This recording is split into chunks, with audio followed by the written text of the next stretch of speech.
I once thought your ultimate goal was to ascend to godhood, but as it turns out, that was merely one of your experiments.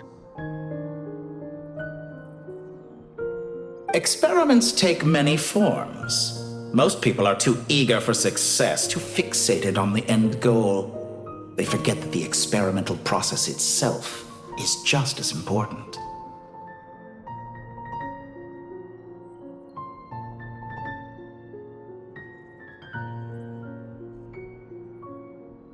A suspiciously vacant seat, a new face.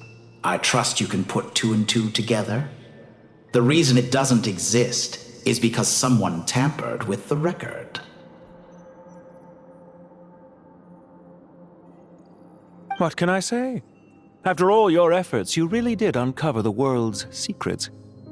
So, is the new world you promised a lie? No, it never was. I am glad to be able to control Ermin's soul from within. Now I shall attempt to create a new world inside the existing one. Almost everyone faces the prospect of death, but not a single person has ever been able to experiment unrestrained in the afterlife through sheer force of will. I am the only one to have overcome this enormous challenge. Would I not be letting the world down if I didn't make the most of the opportunity to experiment?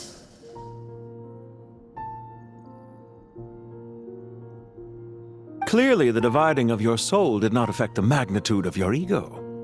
Out of all the versions of you that have ever existed, this you is the most insane and the most radical. Is that why you chose to work with me? Which was it then? My insanity? Or my radicalism? Could I call myself a venture capitalist without a suitably ambitious plan to invest in? Yours happened to fit the bill quite perfectly.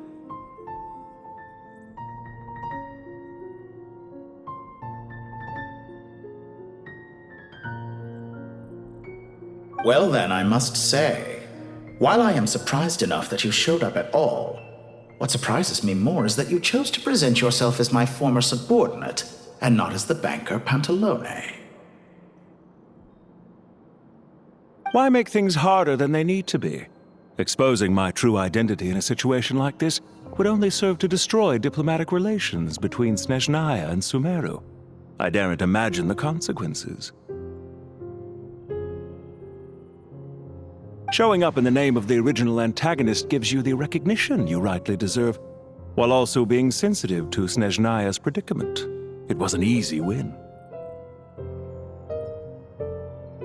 As for why I'm here, if you're suggesting that your credit is in the negative, I won't argue with that. Many people say that about you.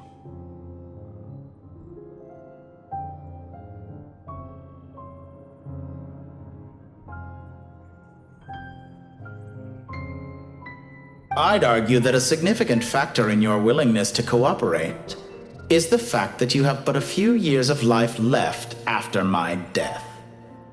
Living and dying together has a way of binding two parties together rather closely. Is it not true that a relationship should be judged by both the positive and negative returns it yields?